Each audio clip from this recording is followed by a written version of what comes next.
Kalian pernah ngalamin nggak? Misalnya nih, kalian lagi lembur kerja, terus tidurnya jam 12 malam. Besoknya harus bangun lagi jam 5 pagi. Nah, kalian seharian tuh di kantor laparan terus. Udah makan, tapi kok mau makan lagi? Makan lagi. Halo semuanya, aku Siska, mantan obesitas kelas 1. Di sini aku akan membantu kalian yang punya berat badan yang gendut sampai obesitas untuk bisa menurunkan berat badan dan hidup lebih sehat lagi. Siapa yang di sini capek? Capek karena berat badan naik terus, capek karena baju mulai nggak muat, atau capek karena sering dibilang gendutan ya? Aku tahu gimana rasanya, karena kalau kalian lihat foto aku sebelumnya, yes, aku juga dulu adalah mantan obesitas. Dulu aku selalu denial dengan berpikir kayak, gendut tuh genetik, udah takdir. Sering kok aku ngeliat orang tuanya gendut, pasti anaknya gendut. Dan ini pemikiran yang menurut aku sangat nyaman kan, karena ya nyalain takdir gimana sih gitu loh. Tapi ternyata di keluarga aku tuh nggak ada yang gendut sama sekali. Ya literally cuma aku aja yang gendut gitu loh. Sampai aku sadarin obesitas itu bukan karena genetik, tapi murni karena gaya hidup. Dan tanpa kita sadarin, kebiasaan-kebiasaan kecil yang sering kita lakuin itu ternyata penyumbang terbesar untuk kita bisa obesitas. Gini deh, sesimpelnya aja kita malas olahraga.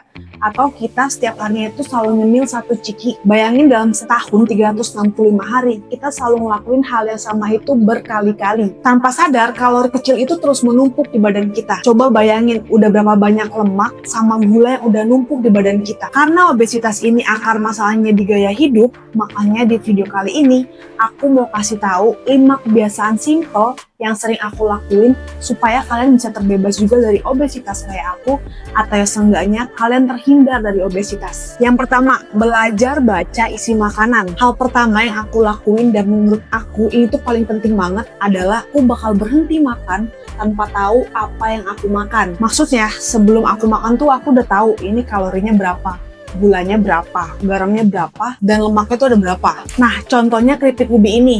Kalau kita balik, di belakangnya itu ada informasi nilai gizinya. Dalam 1 bungkus keripik ubi ini, ada sekitar 2 takaran saji.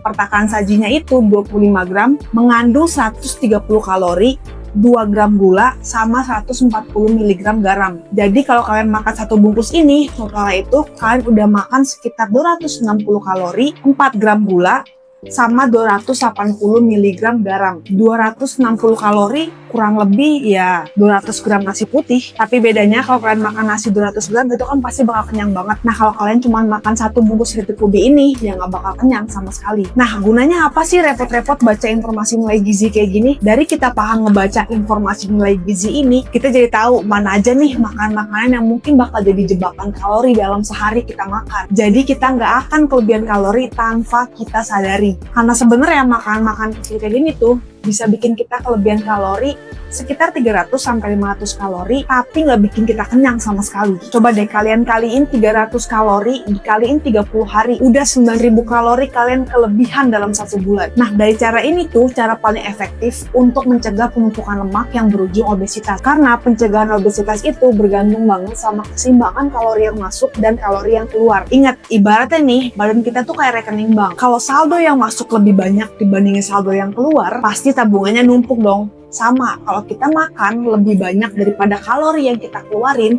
lemak pasti bakal menumpuk di badan kita. Coba mulai sekarang kalian pegang makanan apapun, terus kalian balik, habis itu kalian baca informasi nilai gizinya, dan jadiin ini sebagai kebiasaan baru kalian. Kedua, mulai aktif olahraga. Aku nggak bilang kalian untuk langsung lari maraton atau bahkan nge-gym 7 kali seminggu. Big no. Karena itu bakal bikin badan kita tuh stres dan malah bikin kita burn out di awal olahraga. Sebelum kita ngebahas olahraga, kalian perlu tahu dulu nih, penyebab obesitas itu dikarenakan muncul saat kalori yang masuk atau kalori yang kita makan itu lebih banyak dibandingin kalori yang kita bakar. Nah, olahraga ini adalah salah satu cara untuk meningkatkan pembakaran kalori di saat kita mulai diet. Tapi jangan berpikir setiap kali kita habis makan harus langsung kita bakar sama olahraga yang keras. Balik lagi, fokus kita olahraga itu adalah untuk meningkatkan pembakaran kalori secara keseluruhan, bukan cuman ngebakar kalori dari apa yang udah kita makan. Dan ini namanya adalah meningkatkan metabolisme. Nah, selain itu, olahraga juga punya manfaat yang lebih powerful lagi loh. Pertama, bisa ningkatin massa otot. Kalau massa otot meningkat,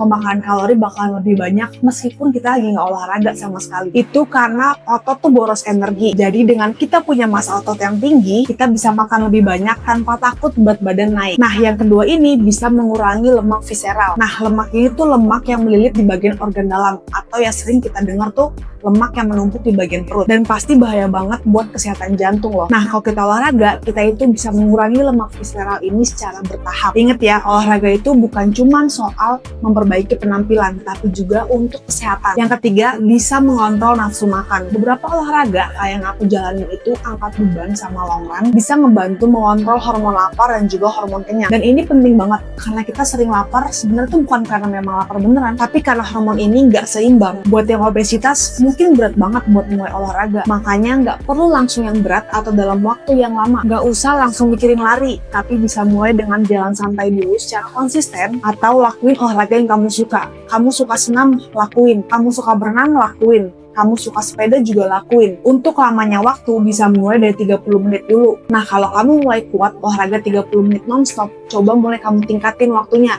45 menit sampai kamu buat ke 60 menit. Ingat, yang penting olahraga itu konsisten, bukan intensitas tinggi di awal. Yang ketiga, kurangin makanan tinggi lemak dan makanan olahan. Ingat ya, bukan di stop, tapi dikurangin dan selektif sama makanan yang masuk ke mulut kita. Aku tahu kita semua tuh suka banget sama makanan junk food kan, burger, pizza, kentang goreng. Siapa sih yang bisa nolak gitu loh? Tapi kita harus mulai sadar kalau sebenarnya makanan ini tuh adalah bom kalori. Kenapa aku bilang bom kalori? Karena kalorinya itu padat, tapi volumenya kecil banget. Mungkin pas kita pesen makanan terus datang makanan itu kecil banget segini gitu loh. Tapi ini tuh tinggi kalori, lemak, dan natrium sekaligus. Karena cara olahnya yang pakai banyak minyak. Daging-dagingnya juga semuanya full lemak. Terus rotinya itu kan juga pakai tepung roti yang putih. Jadi ya tinggi karbo. Sekali makan nggak sadar kita udah makan 650 kalori. Itu hampir setengah dari kebutuhan kalori rata-rata harian perempuan. Bayangin cuma dalam satu kali makan burger doang. Sekali lagi bukan di stop, tapi dikurangin. Dan kamu atur frekuensinya. Misal dalam seminggu kamu itu mau makan cuma satu kali aja. Terus kamu pilih selama 7 hari itu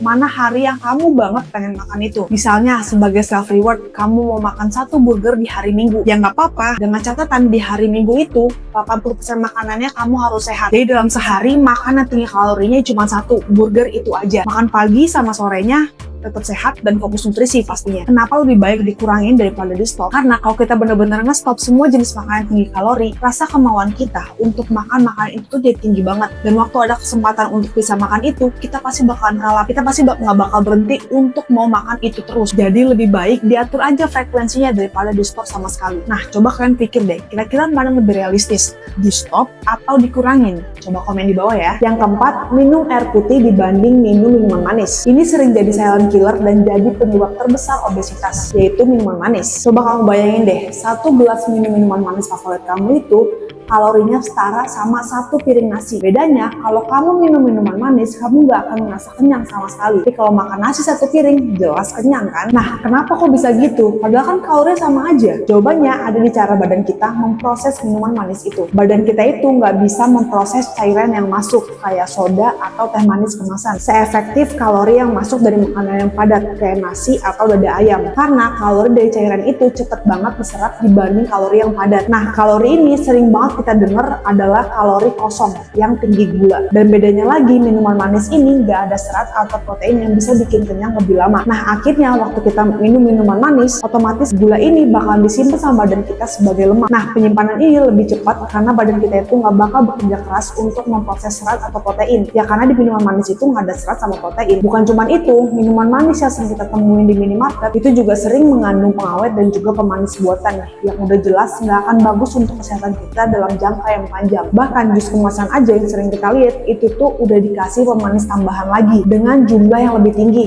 Nah, ini balik lagi, kalian harus pinter-pinter baca label nutrisinya. Makanya daripada minum minuman manis, lebih baik minum air putih aja, atau ya minum teh tawar atau teh hijau tanpa gula, ya atau bahkan kopi hitam tanpa gula. Dengan mengganti minuman manis jadi air putih, menurut aku ini tuh cara paling gampang dan paling efektif sih untuk kita bisa kehindar dari obesitas. Yang kelima, mengatur tidur sama stres. Dan ini adalah hal yang paling sering dilupain tapi dampaknya luar biasa bagus banget untuk badan kita. Karena sebenarnya bukan cuma pola makan aja dan olahraga yang bisa berpengaruh saat kita mulai diet, tapi hormon dalam badan kita itu juga punya pengaruh yang besar banget. Di badan kita tuh ada namanya hormon ghrelin, yaitu hormon lapar, dan hormon leptin, yaitu hormon kenyang. Nah, waktu kita tidur di bawah 7 jam, kedua hormon itu bakal kacau balau. Akhirnya pas kita bangun, seharian tuh kita pasti bakalan laparan terus. Karena dua hormon ini nggak punya waktu untuk menyeimbangkan di badan kita waktu kita tidur. Kalian pernah ngalamin nggak? Misalnya nih, kalian lagi lembur kerja, terus tidurnya jam 12 malam. Besoknya harus bangun lagi jam 5 pagi. Nah, kalian seharian tuh di kantor laparan terus. Udah makan, tapi kok mau makan lagi?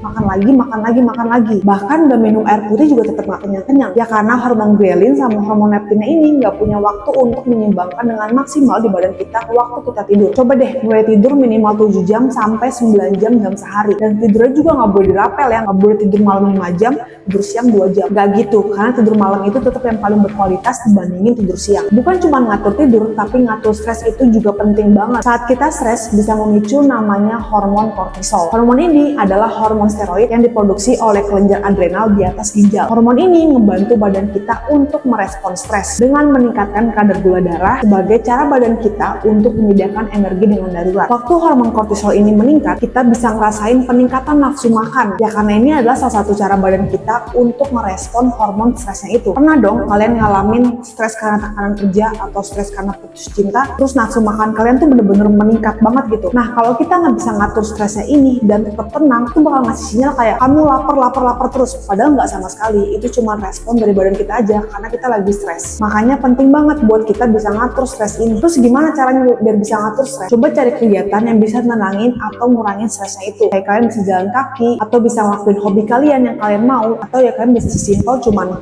jalan-jalan di mall atau nonton film aja yang kalian suka. Intinya temuin cara kalian ngeredain stres itu selain kalian makan. Itu dia 5 kebiasaan simpel yang bisa jadi tameng kamu untuk bebas dari obesitas. Aku tahu kelihatannya banyak banget dan susah banget dilakuin, tapi aku nggak minta kalian untuk langsung sekaligus ngelakuin 5-5-nya ini, karena itu bisa bikin kamu gagal diet di tengah jalan, atau ya sering aja terjadi yoyo diet. Tapi coba secara bertahap dulu. Misalnya di 1 minggu awal kalian ngelakuin poin 1 sama poin 2, terus besoknya kalian tambahin dengan poin 3, sampai akhirnya kalian bisa konsisten ngelakuin 5 kebiasaan ini dengan enjoy dan tidak terbebani sama sekali. Ingat, ini adalah perjalanan seumur hidup, bukan lari maraton 3 bulan. Kunci untuk bebas dari obesitas dan bisa mempertahankan berat badan itu bukan diet yang ekstrim, tapi konsisten ngelakuin kebiasaan-kebiasaan kecil. Berhenti nyalain genetik, berhenti nyalain nasib. Sekarang saatnya kita ambil kendali atas pola hidup kita. Kamu layak kok punya badan yang sehat. Kamu juga layak punya badan yang lebih nyaman dan percaya diri. Jangan takut gagal, karena langkah kecil yang kamu ambil saat ini adalah langkah besar yang kamu ambil untuk masa depan yang lebih sehat lagi. Dan aku selalu ada di sini untuk support perjalanan kamu. Yuk coba tulis di kolom komentar kebiasaan nomor berapa yang akan kamu lakuin mulai minggu ini. Dan share video ini ke teman-teman atau keluarga kalian yang mau bebas dari obesitas juga, supaya kita sehat bareng. Happy diet, happy life.